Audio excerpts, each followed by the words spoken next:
जैसा कि पहले आपको एक वीडियो में बताए हुए थे कि बहुत सारे स्टूडेंटों का कमेंट भी आ रहा था कि फर्स्ट मेरिट लिस्ट कब जारी किया जाएगा। हम बात करने वाले हैं बात कर रहे हैं मगध यूनिवर्सिटी पीजी 24 से 26 एडमिशन के बारे में। आप लोगों को पता होगा कि इसका आवेदन का लास्ट डेट जो था 31 दिसंबर था। 31 दिसंबर के बाद आप लोग का कमेंट आया हुआ था, तो हम बोले हुए थे कि आप लोग का जो फर्स्ट मेरिट लिस्ट है अब 4 से 5 के आसपास में जारी कर दिया जाएगा। लेकिन कुछ कारण और वजह के कारण जो है आप लोग का मेरिट लिस्ट आने में लेट हुआ। आज 8 तारीख है और आपका मेरिट लिस्ट जारी कर दिया गया है। तो इसके लिए आपको क्या करना है कि मगध यूनिवर्सिटी के ऑफिशियल वेबसाइट पर चले जाना है। अगर आपको लिंक नहीं मिल रहा है या वेबसाइट पर नहीं पहुंच रहा है तो आप कमेंट कीजिएगा, हम लिंक आपको दे देंगे। ठीक है, यहाँ पर जैसे ही आइएगा तो आपको यहाँ पर जो है यहाँ पर फर्स्ट मेरिट लिस्ट पीजी 2024 का 26 का अगर लिस्ट देखना चाहते हैं तो यहाँ पर क्लिक कीजिएगा। आपके मोबाइल में पीडीएफ लिस्ट का डाउनलोड हो जाएगा। लिस्ट डाउनलोड होगा, उसमें आपका नाम नहीं दिखाई देगा। ये सिर्फ लिस्ट में ये दिखाई दे रहा है, दिखाया गया है कि किस सब्जेक्ट का कितना कटअप गया है। OBC category wise highest cutoff को उसमें दिखाया गया है, यानी कि इससे अधिक वाला स्टूडेंटों का ही सिर्फ सिलेक्शन हुआ है। और जिनका भी सिलेक्शन हो गया है तो वो कहाँ से ऑफर लेटर डाउनलोड करेंगे, तो उसके लिए जो है आप जो है एप्लीकेंट लॉगिन यानी कि आवेदक लॉगिन पर क्लिक करेंगे। यहाँ पर अपना यूजर नेम और पासवर्ड डाल के लॉगिन कर सकते हैं। कैसे लॉगिन करना है देखिए, अगर आप क्या बोलते हैं कि अगर मेरिट लिस्ट डाउनलोड करना चाहते हैं तो यहाँ पर क्लिक कीजिएगा। अगर आप ऑफर लेटर अपना चेक करना चाहते हैं कि हमारा सिलेक्शन हुआ है या नहीं हुआ है तो आपको यहाँ पर क्लिक करना है। बाकी इस वीडियो में बात करने वाले हैं कि क्या क्या डॉक्यूमेंट लेकर जाना है, जिनका भी सिलेक्शन हो गया है तो कॉलेज में क्या क्या लेकर जाना है और उसके बारे में, और जिनका सिलेक्शन नहीं हुआ तो सेकेंड मेरिट लिस्ट आएगा या नहीं आएगा, कितना लिस्ट आता है, इसके बारे में बात करने वाले हैं। तो ठीक है, तो यहाँ पर लॉगिन पर आपको क्लिक करना है। पीडीएफ डाउनलोड करना होगा तो यहाँ पर क्लिक करके आप पीडीएफ डाउनलोड कर सकते हैं। इसके बाद अगर जिनको अपना चेक करना है कि हमारा सिलेक्शन हुआ या नहीं हुआ है तो यहाँ पर आपको क्लिक करना है। जैसे ही क्लिक कीजिएगा इस प्रकार का इंटरफेस ओपन हो जाएगा। तो यहाँ पर आपको जो है यूजर नेम डालना है, पासवर्ड डालना है और जो यह दिया गया है इसको डालकर जो है कैप्चा को और लॉगिन कर लेना है। लॉगिन जैसे ही कीजिएगा तो आपके सामने जो है आपका प्रोफाइल खुलकर आ जाएगा। वहाँ पर आपको नीचे दिखाई दे रहा होगा कि आप सेलेक्ट हुए या नहीं हुए हैं। जिस भी कॉलेज का प्रेफरेंस दिए होंगे, अगर जिसमें सिलेक्शन नहीं हुआ होगा तो वहाँ पर नोट सेलेक्टेड लिखेगा, और जहाँ पर आपका सिलेक्शन हो गया होगा वहाँ पर सेलेक्टेड लिखेगा और डाउनलोड ऑफर लेटर का ऑप्शन आपको दिखाई देगा। वहाँ पर क्लिक करके आप डाउनलोड कर सकते हैं। जिनका नोट सेलेक्टेड लिख रहा है यानी कि किसी भी कॉलेज में आपका नामांकन कि सिलेक्शन नहीं हुआ है तो आप वेट कीजिए सेकेंड मेरिट लिस्ट का। बाकी जिनका सिलेक्शन हो गया, जिनका अगर लॉगिन नहीं हो रहा है तो आप फॉरगेट पासवर्ड पर यहाँ पर क्लिक करके यहाँ पर देखिए फॉरगेट पासवर्ड पर आप क्लिक करके जो है आप फिर से पासवर्ड अपने ईमेल आईडी और मोबाइल नंबर पर मंगा सकते हैं। ठीक है, बाकी जिनका सिलेक्शन हो गया उनको आप आगे क्या करना है तो देखिए यहाँ पर आप लोग को हम बता ही दिए हैं कि क्या करना है, क्या प्रोसेस है लॉगिन करने का। बाकी यहाँ पर जैसे ही आपको अगर मेरिट लिस्ट डाउनलोड करना होगा तो यहाँ पर क्लिक कीजिएगा तो इस प्रकार का जो है मेरिट लिस्ट आपके मोबाइल में खुलकर आ जाएगा। यहाँ पर आप अपना देख सकते हैं कि किस सब्जेक्ट का कितना गया है, आपका कितना मार्क्स था, कितना चांस है कि सेकेंड मेरिट लिस्ट में अगर इसमें नहीं हुआ है तो सेकेंड मेरिट लिस्ट में कितना अंक कम होगा। ये जो है सेकेंड मेरिट लिस्ट आने से पहले आप लोग को हम सूचना दे देंगे। तो यहाँ पर आप मिला सकते हैं कि किस सब्जेक्ट में कितना कटअप गया, किस कॉलेज का कितना कटअप गया है। यहाँ से आप जो है सब्जेक्ट वाइज कैटेगरी वाइज अपना कटअप को देख सकते हैं। जैसा कि आप लोग देख सकते हैं कि यहाँ पर देखिए, यहाँ पर जो है पीजी डिपार्टमेंट साइकोलॉजी का है। साइकोलॉजी का जो हाईएस्ट कटअप गया है देखिए यहाँ पर 72 गया है।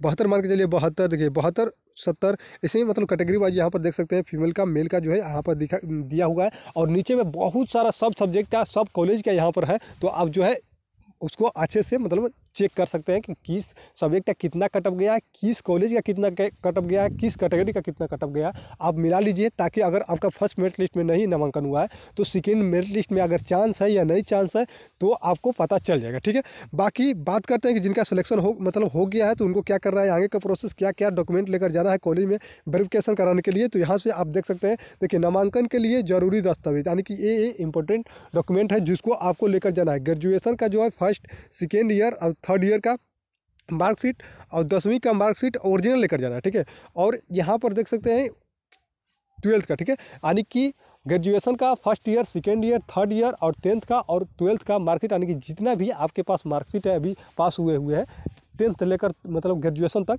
तो आपको उनका जो है ओरिजिनल मार्कशीट लेकर जाना है डॉक्यूमेंट वेरिफिकेशन के लिए। ओरिजिनल और क्या बोलते हैं कि डुप्लीकेट भी आप वहाँ पर लेकर जा सकते हैं और डॉक्यूमेंट वहाँ पर जमा हो जाएगा। ओरिजिनल आप वेरिफिकेशन कराकर लेकर आ जाइएगा। ठीक है, ओरिजिनल जो है सीएलसी लगेगा, यानी कि अभी तक आप सीएलसी नहीं कटा हुआ है यानी कि टीसी नहीं कटा हुआ है तो जाकर अपने महाविद्यालय से कॉलेज से कटवा लीजिए। इसके बाद कास्ट सर्टिफिकेट, जिनका अगर कास्ट का लाभ उठाना है उनको जो है कास्ट सर्टिफिकेट वहाँ पर जमा करना पड़ेगा।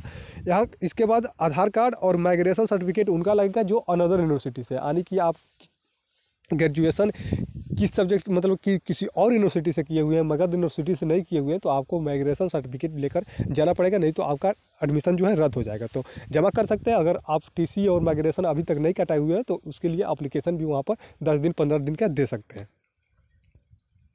ठीक है, तो आप लोग ये डॉक्यूमेंट लेकर जाइएगा। जिनका भी सिलेक्शन हो गया है बहुत ही अच्छी बात है, आप जाकर एडमिशन लीजिए। जिनका सिलेक्शन नहीं हुआ परेशान होने की कोई जरूरत नहीं है। आपका second merit list, third merit list, fourth merit list में हो जाएगा, नहीं तो आपको स्पोर्ट एडमिशन का भी मौका दिया जाता है, तो उसमें आपको मतलब हो जाएगा। इसके लिए आपको डेली अपडेट रहना पड़ेगा, पता चलना चाहिए कि कब क्या हो रहा है। ठीक है, बहुत सारे स्टूडेंटों को जो है मौका ही नहीं मिलता। और इसका लास्ट डेट देखिए, स्नातक में नामांकन के लिए जो फर्स्ट मेरिट लिस्ट है वो जारी हो गया है, और इसका जो है लास्ट डेट कब है तो 15 जनवरी तक निर्धारित किया गया। हालांकि 1-2 दिन बढ़ाया जाएगा, तो आप कोशिश कीजिएगा कि उससे पहले ही आप जाकर वहाँ पर डॉक्यूमेंट वेरिफिकेशन करा लें और एडमिशन को कंफर्म करवा लें। नहीं तो आप अगर लेकर नहीं जाइएगा तो फिर वेट कीजिएगा। पिछले जो 23 से 25 वाले स्टूडेंटों का यही हुआ था कि फर्स्ट मेरिट लिस्ट आया था, उनको पता ही नहीं चला या बीमार थे, नहीं नामांकन ले पाए, तो फिर आपको मौका नहीं दिया जाएगा। तो कोशिश कीजिए कि अभी जाकर आप जिनका भी सिलेक्शन हो गया है जाकर आप वहाँ पर डॉक्यूमेंट वेरिफिकेशन करा लीजिए। ठीक है, बाकी इसका मेरिट किस आधार पर बना हुआ है अगर आपको ये समझ में नहीं आ रहा तो आपको हम बता देते हैं,